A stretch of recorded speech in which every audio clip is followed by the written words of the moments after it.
आपने, मैं बार बार कहती हूँ, 7 international human rights convention sign की हैं, आप सबकी धज्जियां उड़ा रहे हैं। ये जो बच्चों को पकड़ा है, हमने दस्तखत किया हुआ है international convention on rights of the child पे। आप नहीं बच्चों को इस तरह उठा के उन पे तशद्दुद कर सकते, लेकिन इधर कानून तो है ही नहीं। जब आइन को आपने धज्जियां उड़ा दी हैं तो बाकी रूल ऑफ लॉ और कानून किधर से रहेंगे। और एक बात मैं वाजे कर दूं, क्योंकि चेरी ब्लॉसम ने कल बड़ी ट्वीट्स मारी हैं कि जी इदारों के खिलाफ खान साहब बोल रहे हैं और पीटीआई बोल रही है। देखें, इदारों के खिलाफ हम नहीं बोल रहे थे।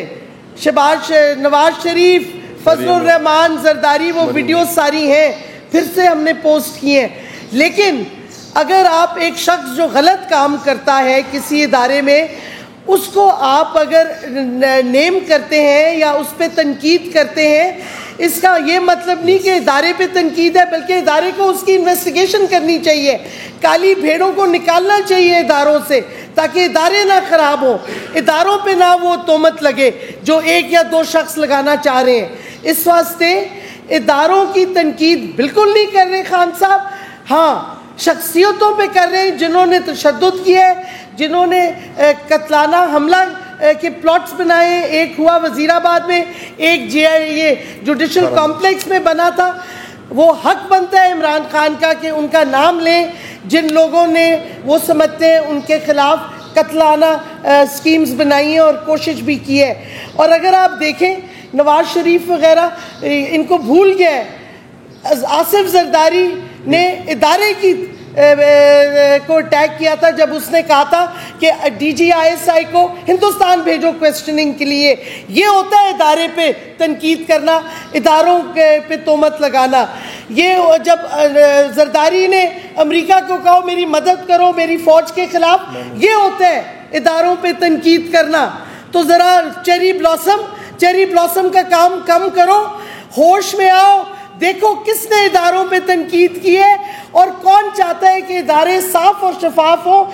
इस वास्ते जिन लोगों ने गलत काम किए उनकी इन्वेस्टिगेशन हो और उनकी अकाउंटेबिलिटी हो। हर शख्स की अकाउंटेबिलिटी जो गलत काम करता है होनी चाहिए, चाहे वो किसी इदारे में भी हो। फिर इन पे तशद्दुद किया गया और इनको पकड़ दकड़ की गई।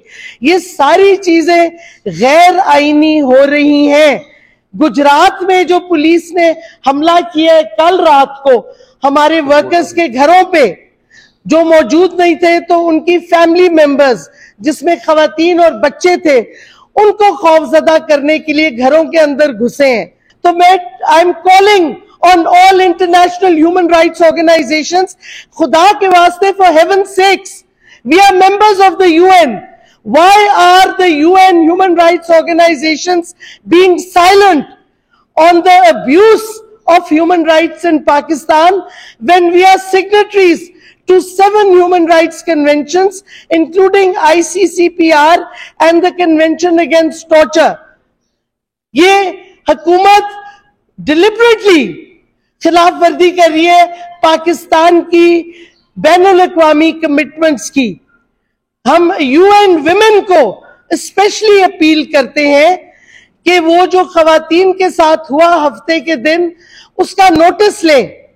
We want the UN women to take notice of the abuse and violence being done by the police in Islamabad against our women, specifically the way that they manhandled the women on Saturday after our rally had ended, and these women who were actually standing out on the roadside to welcome the rally. They were not part of the rally, let me reiterate that. So इस वास्ते हम समझते हैं बहुत हो गई है, enough is enough। ये जो सारी रियासत है और जो ये हुकूमत है, ये फैशिज्म कर रही है, जंगल के कवानीन हो रहे हैं इस वक्त, कोई रूल ऑफ लॉ नहीं है और मुल्क की तबाही हो रही है। बस बहुत हो गया, हम चुप नहीं रहेंगे। आप समझते हैं हमारे लोगों को आप अरेस्ट करें, शैम FIRs उन पे करें, आप उनको एब्डक्ट करें, उनके पे कस्टोडियल टॉर्चर करें और हम चुप कर जाएंगे? आपने देखा है ये नहीं हो रहा। जितनी दफा आप लोगों को अरेस्ट करेंगे उतना ज्यादा जोश बढ़ेगा लोगों में हकीकी आजादी के लिए और आइन और रूल ऑफ लॉ के हक में खड़े होने के लिए।